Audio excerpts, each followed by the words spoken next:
시청자 여러분 안녕하십니까? 이하원의 뉴스파워. 오늘은 트럼프 대통령의 당선, 이 중요한 이 사실에 대해서 대한민국에서는 사실 의미 있는 책이 트럼프 대통령이 당선되기 전에 나와서 그때부터 사실 주목을 받았는데 바로 이 신의 개입이라는 이 책입니다. 오늘은 트럼프 대통령의 당선을 예견하고 또 제목도 신의 개입이라고 좀 멋있게 붙여서 이게 어떤 하나의 질서와 방향을 갖고 있다 이렇게 얘기는 했는데 이 책의 저자 송의달 서울시립대 초빙 교수를 모시고 트럼프 당선과 또 앞으로 벌어질 일에 대해서 깊이 있는 얘기 좀 나눠보겠습니다. 어서 오십시오. 네, 반갑습니다. 예, 맞습니다. 송 교수님 오늘 나와주셔서 감사하고요. 먼저 이제 시청자들이 보면은 책 제목에 대해서 조금 궁금해하거나 아니 트럼프 대통령을 다루면서 왜 신의 개입을 했을까 이렇게 생각을 할 것 같은데 네. 신의 개입이라고 또 이렇게 제목을 네. 단 어떤 이유가 어떤 겁니까?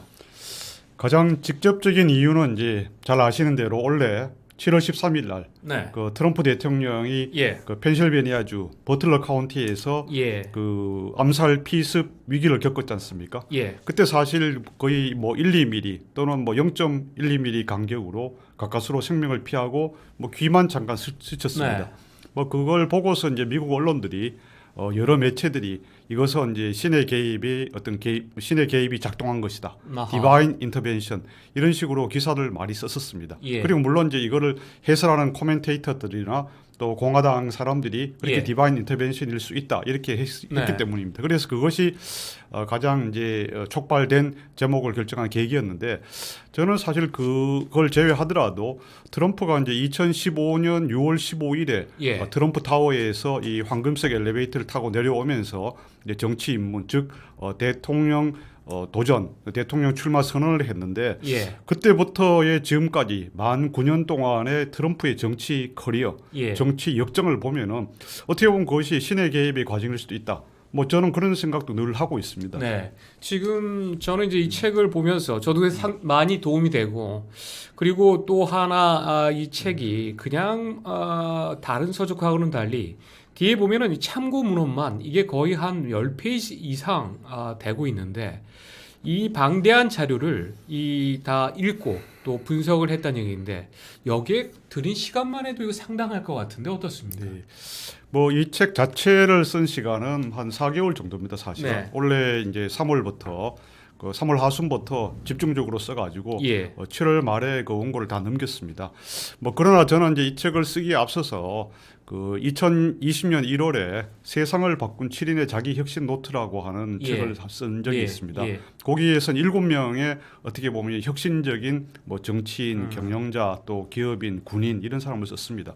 그때 이제 첫 번째로 쓴 사람이 첫 번째 나온 사람이 손정희 회장이었고 두 예. 번째를 트럼프 대통령이었습니다. 그렇군요. 네, 그때 네. 하면서 이제 제가 사실 트럼프 대통령이 직접 쓴 책 같은 걸 많이 좀 나름 읽었습니다. 예. 한 대여섯 권을 읽으면서 트럼프 대통령의 진짜 모습이 이렇구나라는 생각을 갖고 있었고 뭐 그러다가 조금은 이제 트럼프 대통령이 2020년 12월 그리고 2021년 1월 6일 날 그런 예. 미국 의사당 연방 의사당 난입 사건 이런 것 등으로 좀 불명예스럽게 물러나면서 이제 정치권에서 아니면 미국 정치에서 사라지나 이렇게 생각을 했었어요. 네. 그래서 사실 관심을 좀 끄고 있었는데 또 이게 2022년 네. 11월 15일 날 다시 이제 세 번째 대선 출마를 네. 선언하고 그러면서 그때부터 다시 관심을 가져서 유심히 봐왔습니다. 이 책에 보면은 이 책을 쓴 여러 가지 이유 중에 하나가 트럼프에 대해서는 잘못된 오해라든가 또 편견이 너무 많다. 네. 그래서 이 트럼프가 당선될 가능성이 높은데 트럼프를 제대로 이 사람을 제대로 알지 못하면은 우리나라에도 굉장히 좀 큰 문제가 생기고 네. 그래서 이런 걸 좀 바로잡고 싶다고 했는데 네. 대표적으로 네. 트럼프에 대해서 잘못된 오해 또 우리가 갖고 있는 편견은 네. 어떤 겁니까? 아이 뭐 너무 많죠. 너무 많고 제가 늘 얘기합니다만은 사람들에게 세 마리 개가 마음속에 있어서는 안 된다고 합니다. 네. 그 세 마리 개는 뭐냐면 편견, 예. 선입견, 예. 참견입니다. 네. 그 우리나라 사람들 특히 지식인과 엘리트들까지 트럼프에 대해서는 편견과 선입견을 가지고 또 우리나라 선거도 아닌 미국 선거인데 네. 참견까지 했습니다. 네. 네. 그런 점에서 저는 지금 트럼프가 당선되고 나니까 예. 그 우리나라 한국 증시가 크게 계속 매일 속락을 하고 있는데 뭐 오늘 아침에 좀 덜합니다만은 예. 그 이런 것이 결국 트럼프에 대한 우리가 너무나 그 잘못된 생각을 하고 있었기 때문에 네. 그 영향으로 이런 이제 파급 이런 우리의 충격이 큰 게 아닌가 이렇게 생각하고 송 있습니다. 교수님은 그 중에서 가장 우리가 네. 우리 사회가 또 네. 트럼프에 대해서는 이제 트럼프의 이제 인품이라든가 이런 걸 그렇죠. 가지고 사실 많이 얘기를 해왔는데 네. 잘못된 거는 어떤 걸로 라고 보십니까? 뭐 너무 많은데 첫 번째로 가장 그런 것은 트럼프는 돈만 하는 장사꾼이다. 네. 뭐 저는 그것이 대표적으로 가장 흔한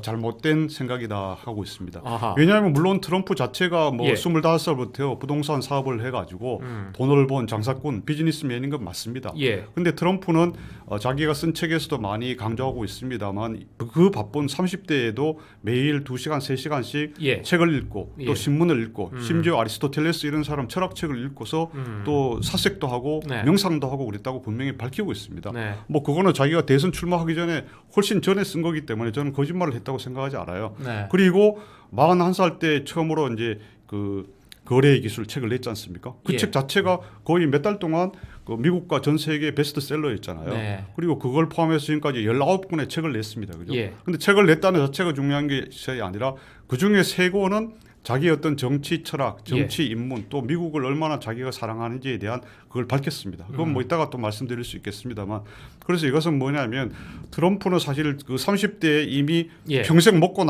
또 남을 만한 돈을 다 쌓아놨어요. 예. 모았어요. 그런 사람이 뭐가 아쉬워가지고 정치를 했겠습니까?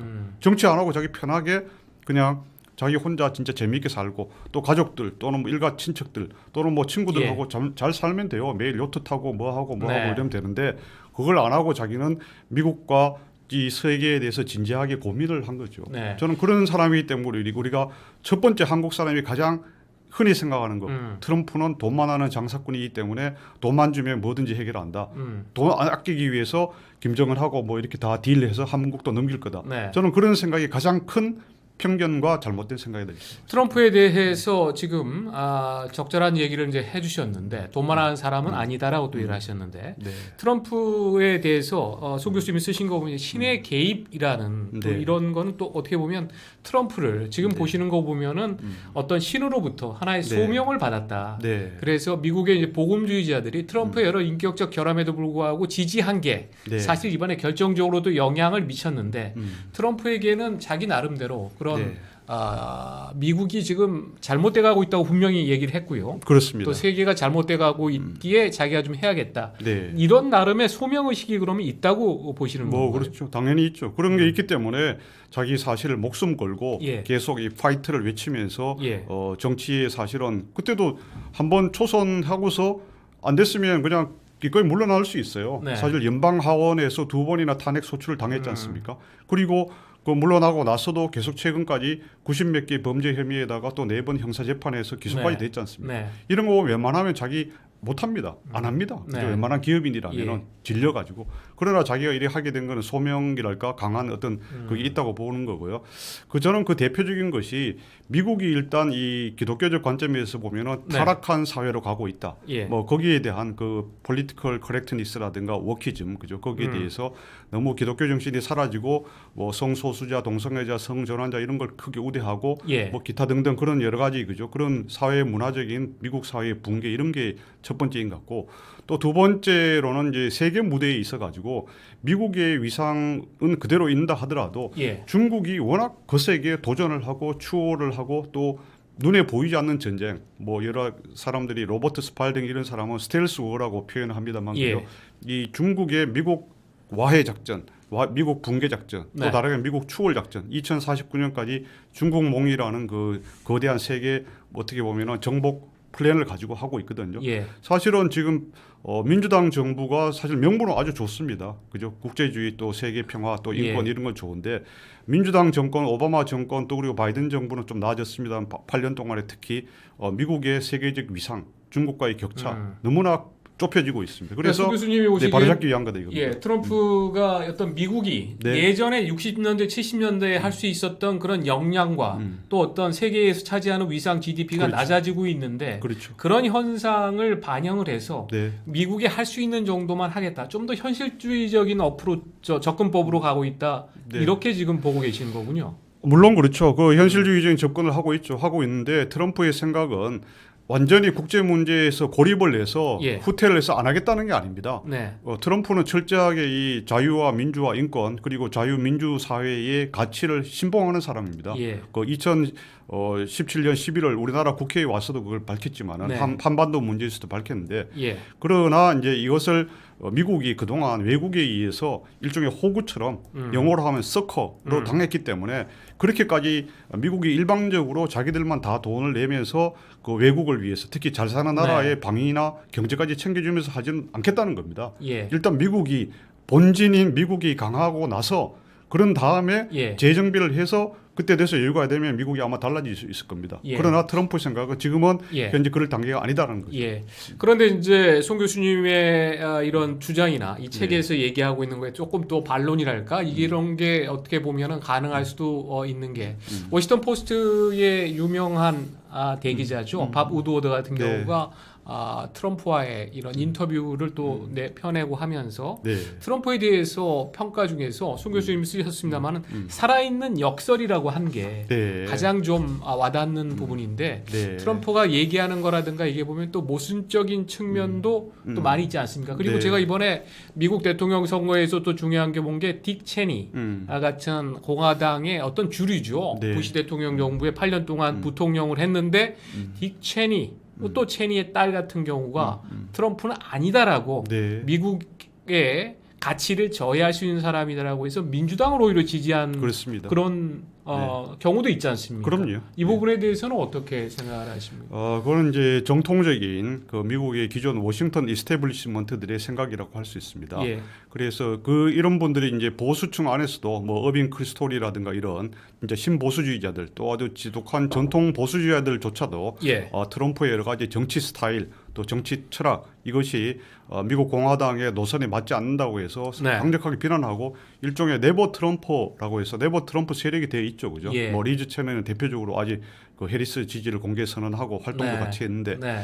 근데 이것은 이제 점차 미국 사회에서 특히 공화당 안에서는 소수가 되고 있습니다, 예. 그죠? 그리고 그분들의 생각이 이제 이 민주주의라는 것 절차시키고 그래서 틀린 게 아닙니다. 맞긴 맞습니다. 네. 그러나 트럼프의 그런 이 자기 정책을 펴거나 또 사람들을 설득하는 것에 기존의 이제 민주주의적인 방식이 아니고 예. 약간의 좀 뭐 흔히 하는 파시스트 방식이다. 또는 너무 일방적이다. 그죠? 또 막 거짓말도 하고 또 후려치기도 하고 말도 바꾸고 그러니까 사실은 정신이 없으니까 예. 정통 민주주의가 아니다 이렇게 생각하는데 트럼프가 저는 지향하는 거 결국 이루려고 하는 것은 결국은 민주주의를 지키기 위한 것이기 때문에 네. 트럼프를 히틀러다 또는 파시스트 같다 이렇게 예. 하는 거는 저는 너무 이 기존 관념을 가지고 보는 것이 아닌가 저는 그렇게 생각하고 있습니다. 송 교수님은 이제 미국에서 연수도 하셨고 또 네. 세계를 움직이는 미국 의회라고 사실 이 책은 미국 의회나 미국 정보하는 사람들에서는 필독서가 되다시피 할 정도로 네, 감사합니다. 그 미국에 대해서 깊이 또 분석을 해왔는데 네. 그러면 트럼피즘이 이번에 보여준 미국 대선 선거의 결과 네. 또 사실 압도적으로 7개 펜실베이니아주에 93명의 선거인단이 걸려있는 7개 경합주에서 네. 이건 뭐 압도적으로 사실 네. 이기다시피 했거든요. 네. 그러면 송 교수님은 지금 트럼프가 촉발한 네. 어떻게 보면 트럼프가 대표하고 있는 미국 사회의 변화가 네. 앞으로 트럼프 시대 이후에도 계속될 가능성이 좀 크다고 보십니까? 네, 뭐 저는 크게 크다고 봅니다. 사실 이 정치 철학자인 프랜시스 후쿠야마 이런 사람들도 예. 지적을 하는 것이 이번 47대 미국 대통령 선거의 결과는 예. 미국 역사 네. 그리고 세계의 새로운 질서 또는 새로운 현상의 출현을 의미한다, 이노규레이트한다 이렇게 자기들 칼럼에서 주장을 하고 있습니다. 네. 뭐 저는 뭐 후쿠야마가 얘기하지 않더라도 저 스스로도 그렇게 미리 계속 생각을 해왔습니다. 네. 이것은 이제 그때 2016년 11월에 트럼프의 당선이 하나의 미국 역사나 세계 정치에서 하나의 일탈 현상이었다면 예. 지금은 그것이 대세가 됐다라는 것을 미국 국민들과 세계가 인정하고 있다. 저는 그렇게 봅니다. 특히 네. 미국 국민들이 이번에 단순히 7개 경합주 이외에도 예. 연방상원, 연방하원, 예. 그리고 주지사, 주의회 선거에서도 다 앞섰습니다.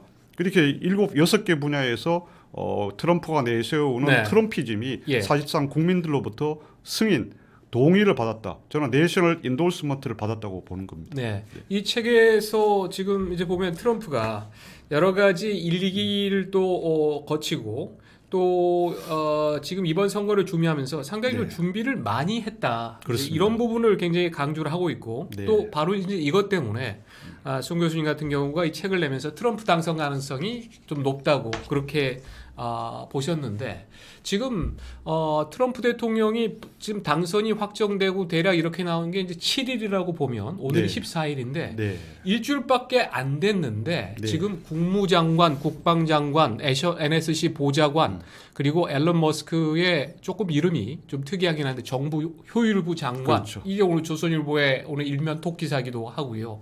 이렇게 나서고 있어서 이런 저는 조금 초강경 내각이랄까 이런 것들은 방향이랄까 이런 건 예상을 했는데 속도가 네. 지금 준비해 나가는 속도가 굉장히 빠른데 네. 트럼프의 지금 뭐랄까 이 생각을 마치 이제 머릿속에 들어가 있는 것처럼 그렇죠. 가신 것처럼 이렇게 책을 쓰셨는데 네. 어떻습니까? 트럼프가 지금 당선 이후부터 이렇게 네. 속도감을 내고하고 있는 그 계획에 네. 어떤 게 좀 있다고 보십니까?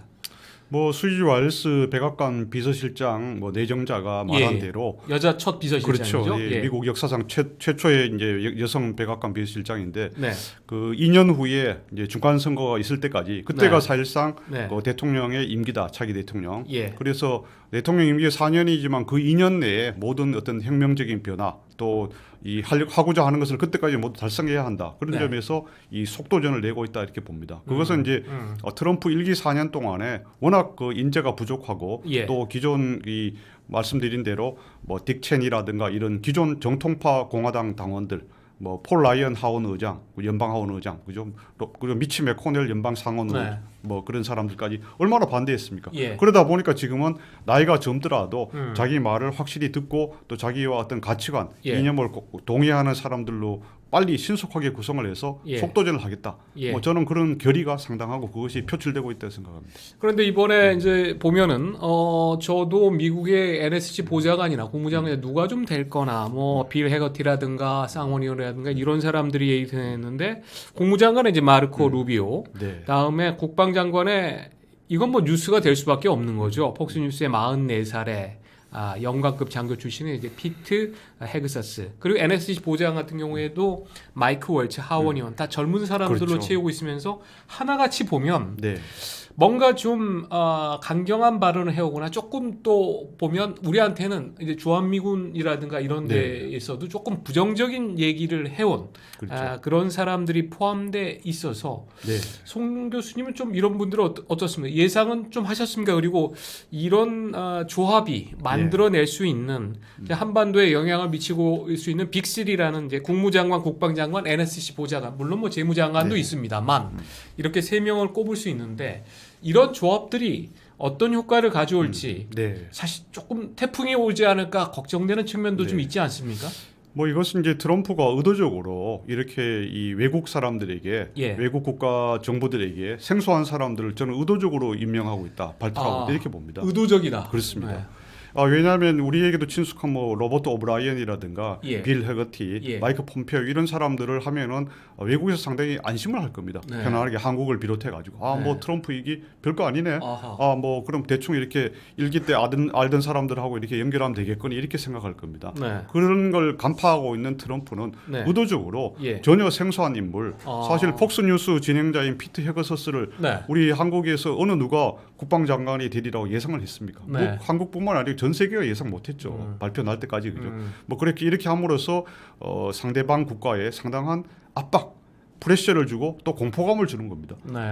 트럼프가 늘 자주 사용하는 게 이 피어 공포 전략이잖아요. 네. 그렇게 함으로써 사실은 일단 편하게 이렇게 협상 전략을 세우는 것이 아니라 야 그럼 트럼프에게 뭘 줘야지? 네. 우리가 뭘 이렇게 해야 그 사람을 구슬이지? 예. 기분 좋게 해야지? 이렇게 하니까 상당히 트럼프는 진짜 자기 스스로가 대통령의 가장 큰 역할은 협상가의 역할이다 했는데 예. 그런 협상에서 성공을 위해서 특히 유리한 고지를 점하기 위해서 이런 사람들을 일부러 의도적으로 임명하는 게 첫 번째고 두 번째는 역시 이렇게 젊은 사람들 임명하고 그러면 이분들이 예. 얼마나 또 약간의 감사하고 충성심을 가지고 하는 예, 거죠. 충성심을 발휘해서 신속하고 또 이렇게 강력하게 집행하지 않겠습니까? 근데 이제 그런 충격이라든가 이게 어느 좀 정도가 있는 건데 사실 영관급 정도로 어떤 명령에 충실하게 그렇게 해왔던 그 정도의 어떤 단계에 있던 사람들을 갑자기 네. 이렇게 해서 네. 저는 이제 미국의 관료주의에 주는 충격파가 사실 네. 엄청나다고 그렇죠. 보는데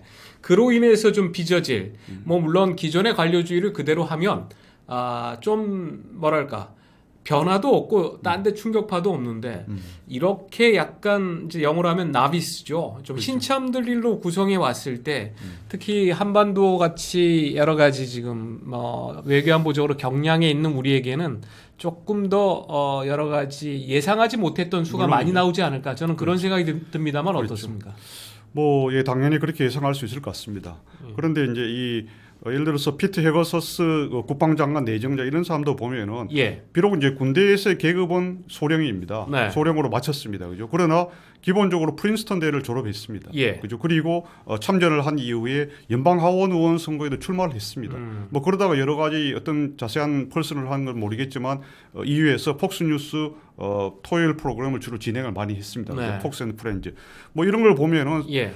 단지 이렇게 하나의 정통 코스를 밟아서 뭐 소장이나 대장까지 못 올라갔다. 이것이 그럴 뿐이지 실제로 이 사람들 자체의 아하. 이 능력이 예. 완전히 모자라는 사람은 저는 아니다 이렇게 생각합니다. 예. 그렇기 때문에 하여튼 트럼프로서는 이런 사람을 함으로써 자기 입장에서 그 최고 경영자, 네. 최고 대통령으로서 이 자기의 어떤 이 행정 집행을 극대화할 수 있는 가장 속도감 낼 수 있게 하는 최적의 인물을 뽑기 위해서 이런 사람을 수 발탁하고 교수님은 이제 이 인물의 어떤 리더십에 대해서도 네. 주목해서 분석해오고 또 쓰셨는데 네. 트럼프의 리더십이 우리에게도 조금 시사하는 우리 정치권이나 지금 또 네. 윤 대통령에게도 좀 시사하는 바가 어떤 게 좀 있습니까?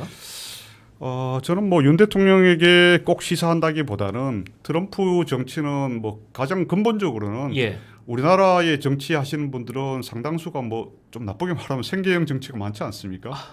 좀 부끄러운 얘기입니다만 특히 어떤 특정 정당이 좀 많이 있죠. 그렇죠. 예. 그래서 뭐 이걸 뭐 지역 정치하시는 분 이외에도 중앙 정치하시는 분들도 예. 뭐 정치를 하는 이유가 과연 무엇인지 나라를 사랑하는 건지 아니면 자기 사업을 뭐 지키기 위한 건지 아니면 실업자로 있으니까 그걸 하기 위한 건지 그렇지만은 예. 트럼프는 최소한 그런 의미에서 생계형 정치인이 아니잖아요. 네. 자기 네. 미국과 아까 말씀대로 엄청난 부를 이왕 갖고 있는데 그런 사람이고 예. 또 자기 나름의 이제 이 준비된 철학 그 2000년에 The America We Deserve, 2011년에 Time to Get Tough, 예. 2015년에 Crippled America.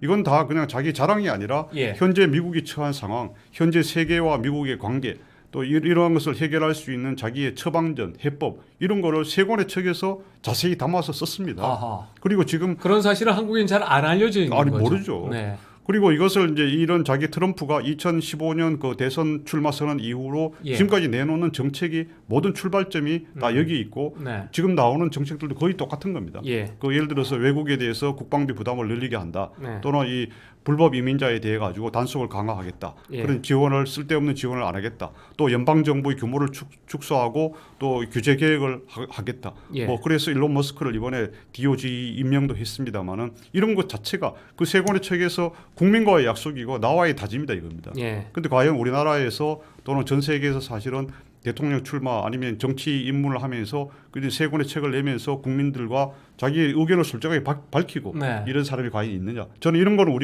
우리나라 정치인들이 앞으로 예. 정치하실 분들도 배워야 된다 생각합니다. 알겠습니다. 네. 오늘 송인달 교수님의 이 트럼프의 당선을 예측한 신의 개입 이 책을 중심으로 해서 하고 있는데 앞으로 남은 시간은 이 트럼프 대통령 당선자가 앞으로 한국에 동북아시아 어떤 영향을 좀 미치게 되고 또 대응이 무엇일지 이 책을 중심으로 살펴보도록 하겠습니다. 이 책에 이제 보면 아주 그 꼼꼼하게 여러 가지 이 자료들이 좀 상당히 인용해서 쓸만한 것들이 이제 많이 나오고 있는데 이제 트럼프 대통령 같은 경우에는 왠지 모르게 그 원인을 잘 모르겠는데 어쨌든 80년대 그리고 대표적으로는 1990년에 플레이보이하고 인터뷰하면서 주한미군에 대해서 좀 불평하고 또 그게 이제 첫 기록으로 이렇게 나와 있는데 트럼프가 뭔가 한국에 대해서는 왜 이렇게 좀 뭐랄까 좀 좋지 않은 인상이라 그럴까 계속해서 이런 불평을 하고 있는지 그건 좀 근데 어떤 면에서 볼 수가 있습니까? 글쎄요, 저희가 이제 얼마 전에 이제 도널드 트럼프 주니어가 예. 한국 분들하고 이제 인터뷰한 동영상도 보니까 또 저희 조선일보에도 소개됐습니다만은 트럼프 주니어 자체도 한국에 대해서 별로 나쁜 감정이 없더라고요. 네. 본인이 한 대여섯 번 한국을 방문했고 가족들하고도 왔고 한국의 김치찌개라든가 뭐 불고기 이런 것도 자주 먹고 그랬다더라고요. 저는 트럼프가 최근에 이제 한 발언에서 머니머신 이런 말을 했는데 그런 것에 대해서 한국 분들이 또 한국 언론에서 상당히 부정적으로 했더라고요. 예. 그래서 저는 그 생각을 합니다. 이 머니머신이라는 것이 이 자판기처럼 누르기만 하면은 돈을 뽑아주는 그런 기기가 아니라 네. 그 한국이 워낙 사람들이 부지런하고 열성적이어서 그 돈을 잘 버는 나라다. 어허. 뭐 그렇기 때문에 그런 거고 한국처럼 사실 이렇게 급속도로 예. 그 발전한 나라가 없잖아요. 뭐 일본도 있지만 일본보다 훨씬 우리가 더 빠르죠. 그래서 트럼프가 이제 외국에 대해서 돈을 많이 내야 된다. 잘 사는 나라. 이걸 얘기한 것은 1987년 9월 2일자에 예. 그 보스턴 글로브, 워싱턴 포스트, 뉴욕 타임즈에 트럼프가 거의 10만 달러 가까운 사비를 내서 광고를 냈죠. 그렇죠. 의견형 광고, 에드버토리얼을 냈어요. 네. 그때만 해도 한국은 잘 사는 나라가 아니었기 때문에 네. 사우디나 일본 같이 잘 사는 나라에서 예. 나라에 대해서 공짜로 미국이 방어를 해줘서는 안 된다. 예. 이런 얘기를 했는데 그 이후에 한국이 90년대 IMF 위기 겪고 2000년대 들어서 계속 잘 살게 되니까 트럼프는 이제 그 타겟을 한국에 추가를 한 겁니다. 네. 그리고 자기가 이제 여기 여의도 이런데 트럼프 월드 있잖아요. 예. 그런데 지어본 경험도 있고 또 대우조선소 이런데 옥포도 가보고 그러니까 트럼프 한국 사람들 너무 열심히 하고 해서 이렇게 경제가 쑥쑥 올라가고 또 지금 현재 지난해에도 우리나라가 대미 무역 흑자가 444억 달러로 엄청 늘었습니다. 사상 최대잖아요. 꼭 그렇게 나쁜 인식을 갖고 있는 건 아니라는 그럼요. 말씀이신데 네. 그런데 저도 이 통계는 사실 이 책을 보면서 다시 한번 봤습니다만은 이제 수미 테리 박사라고 뭐 한국의 국정원하고 조금 최근에 뭐 스캔들이 좀 있었는데 수미 테리 박사의 그 발언을 인용해서 트럼프가 자기 인생에서 지금까지 2024년 올해까지 한국의 그 주한미군 방위비 분담이나 이런 쪽에 대해서 불평 불만을 얘기한 게 125차례다. 네. 지금 이렇게 이 책에 또 기록돼 있는데, 근데 이 보면은 주한미군하고 주일미군하고 꼭 같은 뭐 스테이터스는 아니고 뭐 주일미군은 또 해군 공군에 집중돼 있고 여러 가지 지정학적으로 다릅니다만 주일미군에 대해서는 그렇게 불평을 안 하는데 네. 주한미군에 대해서만 이렇게 방위비 문제를 끄집어내서 불평하고 이렇게 얘기하는 건 뭔가 저는 이게 제 또 편견인지 네. 모르겠습니다만 네. 우리가 좀 주의해야 되고 이유가 있지 않느냐 그렇게 네. 생각을 하는데 네. 어떻습니까? 뭐 우리 이국장께서 일본 특파원도 오래 하셨으니까 일본 사정은 더 잘 아실 거 아닙니까? 이제 주일 미군의 그러니까 일본 경우는 주일 네. 미군의 분담금을 많이 내지 않습니까? 한 7, 80%인가요? 그 액수라든가 이 총액 자체가 우리하고 크게 차이는 없는데 그쪽에서는 방위비 그 내역이라든가 그렇죠. 어떻게 보면 좀 또 꼼꼼하게 하나하나 내역에 대해서 주는 형식이고 그렇죠. 우리는 약간 럼썸이라 그렇죠. 이제 그러죠. 통으로 그죠? 통으로 이렇게 주는. 예. 그래서 차이가 있어서 비교가 각 사안별로 하기는 조금 애매한 부분이 좀 있죠. 그렇죠. 예. 그럼 뭐 제가 책을 쓰면서 파악해본 바로도 일본이 일단 분담금을 많이 내긴 하더라고요. 한 20억 달러 정도 내고 있는 것 같습니다. 책에도 적어놨는데, 근데 저는 이제 이것이 그런 예를 들고 싶어요. 예를 들어서 뉴욕에 가서 지하철을 탔을 때하고 네. 우리 서울에서 지하철을 탔을 때하고 어디가 훨씬 쾌적하고 좋습니까? 그죠? 압도적으로 한국이죠. 압도적으로 한국이잖아요. 네. 물론 한국의 오래된 지하철 메트로선은 좀 그런 데도 있습니다만은 트럼프 입장에서는 그런 걸 다 알고 있습니다. 예. 그죠? 그리고 한국에서 지금 여러 가지로 그 뭐랄까 국민들을 위해서 기본 뭐 그런 소득이라든가 뭐 기본 연금 그죠? 또 기초 그러죠 연금이죠. 네. 뭐 등등 이런 걸 많이 하잖아요. 네. 또 고속도로 아니라 또 KTX니 무슨 도로 한다고 몇 조 원씩 하고 또 지난번 코로나 지원금도 뭐 한 가구당 얼마씩 주고 그랬지 않습니까? 예, 그죠? 예. 뭐 25만 원씩 예. 1인당. 뭐 이런 식으로 한국 사람들이 돈을 풍풍 많이 쓰고 한국의 인프라는 미국보다 훨씬 더 좋다는 걸 알고 있어요. 트럼프나 그 사람들이 일단 그 4년 동안 집권도 해봤기 때문에 네. 사실 그런 점에서 한국은 경제적인 여력이 충분히 있다. 네. 그런데 한국이 계속 그 협상을 해가지고 방위비 협상에서 1,000억 원, 2,000억 원 올리려고 안 올리려고 또 계속 애를 쓰는 거 보니까 예. 트럼프가 저는 더 이 좀 뭐랄까 자기의 그거를 한국에 대한 불편한 감정을 드러내는 것 같고 뭐 그러다 보니까 트럼프가 이제 퇴임 이후에 인터뷰에서 가장 그 4년 동안 대통령 임기에서 못한 게 뭐냐 아쉬운 게 뭐냐 그러니까 첫 번째로 방위비 분담금 한국이 50억 달러 못 받은 네. 거다 이렇게까지 얘기하지 않습니까? 그런 점에서 우리 이제 대한민국의 윤석열 정부가 바이든 정부에서 네. 이 방위비 분담이 없으면 이례적으로 빨리 10월에 네. 몇 차례 하고서 마쳤는데 저를 포함한 또 조선일보에서는 지면을 통해서 이거를 미국의 대선하고 좀 연동을 시켜서 그렇죠. 트럼프가 되는 경우에도 대비를 하고 트럼프가 될 경우에는 트럼프하고 우리가 어차피 해도 재협상을 하게 되니까 끝나고 나서 대선이 그렇죠. 끝나고 나서 하는 게 좋다라고 제안을 했지만 윤석열 정부에서는 어쨌든 하나 미리 해놓는 게 낫다라고 지금 판단해서 마무리 네. 졌는데 결국 그러고 나니까 트럼프 대통령이 일기 때만 해도 5배를 얘기하다가 이번에 9배를 얘기하지 않았습니까? 그렇죠. 그 전략에 대해서는 어떻게 보십니까? 그게 전형적인 트럼프의 협상 전략입니다. 예를 들어서 목표가 이제 뭐 30억 달러다 이렇게 하면 트럼프가 50억 달러 얘기합니다. 네. 현재 10억 네. 달러 같은 경우에 네. 그러다가 이거 너무 많은데요. 그 20억 달러만 합시다. 뭐 우리가 그래도 10억 달러에서 두 배 네. 높이니까 네. 아니면 25억 달러 합시다. 이러면 예. 트럼프는 아니요 우리 그럼 100억 달러 합시다. 그러다가 100억 달러 도저히 우리 감당 못하는데요. 예. 불가합니다. 이러면은 그래요. 좋아. 그럼 0 하고 우리는 예. 끝냅시다. 예. 이렇게 이제 진짜 협상장을 박차고 나가는 것이 트럼프의 원래 협상 전략입니다. 네. 그러니까 우리 정부가 사실은 그때 너무 우리 이 국장께서도 칼럼으로 잘 지적하셨습니다마는 그 단견이었죠.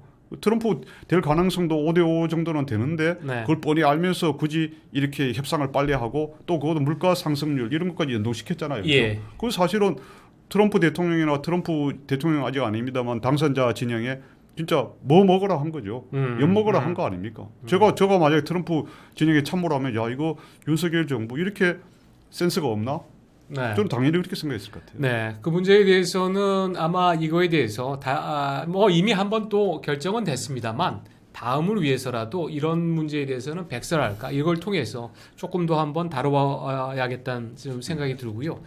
여기 이 책에서 제가 또 주목을 한 부분이 보면 트럼프 대통령의 이제 2기의 4가지 대응법이 있어서 1기를 중심으로 해서 트럼프에 대해서 거리를 두며 충돌을 회피하는 뭐 은닉 위험 회피형도 있고 4가지로 이제 분류를 하셨는데 자 그러면은 이제 트럼프를 대할 때 우리 정부는 또 시대가 달라졌고 그럼요. 트럼프가 지금 더 힘이 더 많은 상태에서 아쉬울 게 인간관계나 이쪽에 좀 주목하기보다는 트럼프가 원하는 정책이 뭐냐, 트럼프가 뭘 한국이 미국을 위해서 트럼프를 위해서 해줄 거냐, 오히려 이쪽에 더 초점을 맞춰야 그렇죠. 되는데 같이 할 수 있는 거야 됩니다. 같이 할 수 있고 미국에만 도움이 돼서는 안 되죠. 예. 그것은 우리 한국 정치인이나 한국 대통령이 할 일이 아닙니다. 그거는 미국 사람도 아닌데 그리고 우리나라에도 도움되고 미국에도 도움되는 거. 예. 예를 들어서 미국의 진짜 이 첨단 기술이라든가 아니면 예. 여러 가지 협력할 것을 많이 우리가 배울 게 있습니다. 그래서 네. 그런 걸 갖고 와야 됩니다. 네. 그리고 또 이 철강 수출을 한다든가 무슨 수출을 할 때도 한국에 대해서는 진짜 예외를 할 수 있습니다. 트럼프는. 예. 송 교수님은 조선일보에서 홍콩 특파원을 또 하면서 계속 중국에 대해서도 분석을 해오시고 또 좋은 글도 써오셨는데 지금 트럼프의 정책을 저도 그저께 워싱턴에서 온 뭐 미국의 어떤 관계자를 만나서 보면 트럼프의 관심은 첫 번째도 중국, 두 번째 중국, 세 번째 중국, 네 번째도 다 중국과 관련된 거다. 한국은 우선순위가 떨어져 있다. 그 중국 문제에 대해서 또 집중하고 또 그렇게 좀 분명한데 중국과 관련해서 대한민국의 윤석열 정부가 또 그러면서 좀 윈윈하는 그런 전략이랄까? 좀 앞으로의 방향은 어떻게 좀 네. 보십니까? 예, 좋은 질문이십니다. 그 트럼프의 핵심 측근과 또 트럼프 본인 자체가 특히 이제 이 크리플드 아메리카 이런 책에서 보면은 중국에 대해서 상당한 그 적개심 이런 걸 드러내고 있습니다. 그리고 예. 동시에 이 그때 오바마 대통령의 무능함, 예. 진짜 이 화려한 수사만 남발하면서 네, 네. 이 중국에 계속 뜯겨나가는 네. 리프트업이라 그러죠. 그런 G2라는 말이 그때 나왔죠, 오바마 대통령 때. 뭐 미국은 G2라고 하지 않습니다. 한국 예. 언론에서만 자꾸 G2라 그러죠. 네. 사실은 그거에 대한 반감이 크고 뭐 아주 그 트럼프의 강력한 친구인 뉴트 깅리치 이런 사람은 트럼프 vs 차이나 이런 책을 벌써 2019년에 내 가지고 트럼프 네. 자체가 이 중국과의 싸움에서의 강력한 그 전사가 될 것이다 예. 하고 뭐 로버트 라이트하이저라든가 이런 사람들 다 그렇게 주장을 하고 있죠. 그래서 그런 맥락에서 우리가 이제 중국과의 관계를 뭐 폐쇄하거나 문 닫자는 것이 아니라 예. 그 우리가 이 트럼프가 바라는 것은 대중 전선에 있어서 한국이 확실한 스탠스를 가져라. 네. 한국이 확실하게 미국과 보조를 취해달라 이런 겁니다. 예를 들어서 주한미군이 있다 하더라도 언제든지 그 대만 쪽에 예. 그 유사시 할 수 있도록 그런 뭐 합의를 한다든가 또 아니면 우리가 그 이 남중국해 항행의 자유작전에 수시로 참여한다든가 하여튼 미국의 이 세계 전략 특히 동아시아 안보에 있어서 한국이 한반도 방어만 하지 말고 미국과 같이 동참을 해달라 이런 걸 사실 요구하는 겁니다. 이게 지금 외교의 측면이 트럼프가 이렇게 중국에 대해서 조금 더 우리의 강한 스탠스라든가 미국의 입장에 대해서 서주기를 또 바라고 있는데 한국에서의 상황이 일본하고 또 다르고 여러 가지가 지금 다른 상황에서 지금 변수가 나오고 있는 게 북한군이 지금 우크라이나에 파병이 네. 되고 그래서 지금 중국 같은 경우에는 북한하고 러시아하고의 또 밀착을 바라보면서 조금 한국하고의 관계도 개선할 필요가 있지 않느냐 이제 그런 얘기가 나오면서 저는 최근에 깜짝 놀란 뉴스 중에 하나가 무비자로 중국을 방문할 수 있는 나라에 한국을 우리한테 얘기도 안 하고 이제 포함을 시키고 네. 그리고 주한 중국 대사도 뭐 몇 달 동안 계속 비워두고 있다가 그 급이 그렇게 높아지진 않았습니다만은 유엔의 차석 대사죠. 차석 대사를 이제 어제 한국의 대표 대사로 보내기로 했다고 하는데 우리가 중국과 이런 관련해서 애매한 스탠스를 취하지 않고 좀 나갈 수 있는 뭔가 그런 게 사실 쉽지는 않은데 거기에 대한 어떤 보관이랄까 이런 것들은 좀 생각을 해보셨습니까? 뭐 쉽지 않지만은 사실은 그렇게 만들어야 우리가 트럼프 시대에 아마 살 수 있을 겁니다. 네. 트럼프의 그게 최소한 예. 심기를 건드리지 않고 예. 트럼프가 진짜 한국은 꼭 필요한 우리들의 친구 나라다 이런 생각이 들게 할 수 있는 가장 첫 번째 방법 중에 하나가 예. 중국에 대해서 예. 확실한 태도를 정해야 되는 겁니다. 그래서 그렇지 않고서 계속 이렇게 애매모호하게 네. 중국하고 이렇게 해서는 안 됩니다. 그래 예를 들어서 이번에 이제 무비자 이걸 허용을 한 것도 네. 사실 최근 중국을 다녀온 사람들 제가 몇 사람 만나 얘기를 들어보니까 베이징 쇼우도 공항, 수도 공항이 이제 국제 공항인데 예. 거기에 왔다 갔다 예전 같으면은 면세점이 그렇게 넘쳐났어요. 그렇죠. 근데 이번에는 10군데가 있다면 거의 7, 8군데가 문을 닫고 있다고 합니다. 네. 중국의 내수 경제가 매우 안 좋습니다. 예. 중국이 뭐 전기 자동차라든가 2차 전지라든가 뭐 달 탐사, 우주 항공 이런 거는 매우 발달했을지 몰라요. 네. 또 군수 산업. 자기들 중국이 꼭 필요한 거. 그러니까 이 2025 제조업 2025를 위해서 필요한 8개 정도 산업에 대해서는 예. 모든 총력 지원을 합니다. 보조금도 주고 그렇죠. 그러나 민생 자체가 특히 관광 서비스라는 내수 업종이 거의 죽어가고 있기 때문에 자기들 필요에 의해서 사실 그 개방한 겁니다. 예. 허용을 해준 거예요. 예. 그렇기 때문에 우리가 그걸 가지고 너무 감지덕지해서 중국이 달라졌네 이렇게 보는 거는 예.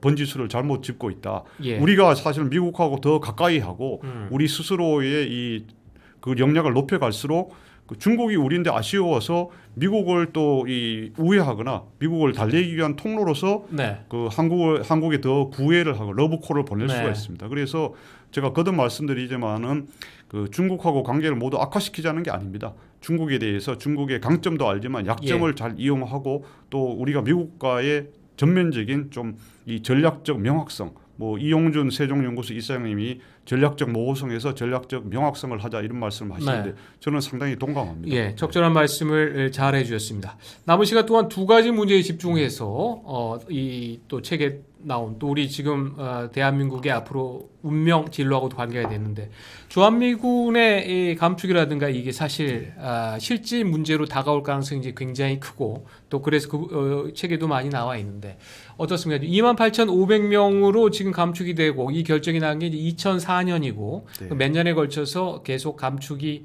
돼서 현재 상태에 이루고 있는데 이 주한미군을 어느 정도 또 이거를 카드로 가지고 나올 경우에 우리가 이 바지가랑이를 붙잡고 하면 트럼프에게 우리도 밀릴 수 있으니까 우리가 오히려 그래 그러면 우리가 뭐 지금 좀 필요 이상으로 있으니까 그렇죠. 2만 명 아니면 10,000명 뭐 이렇게까지 우리가 시나리오를 가지고 좀 있어야 되지 않느냐 이 얘기도 있는데 네. 그 전략은 또 어떻게 보십니까? 네, 저도 뭐 우리 이 국장님 생각이 동감합니다.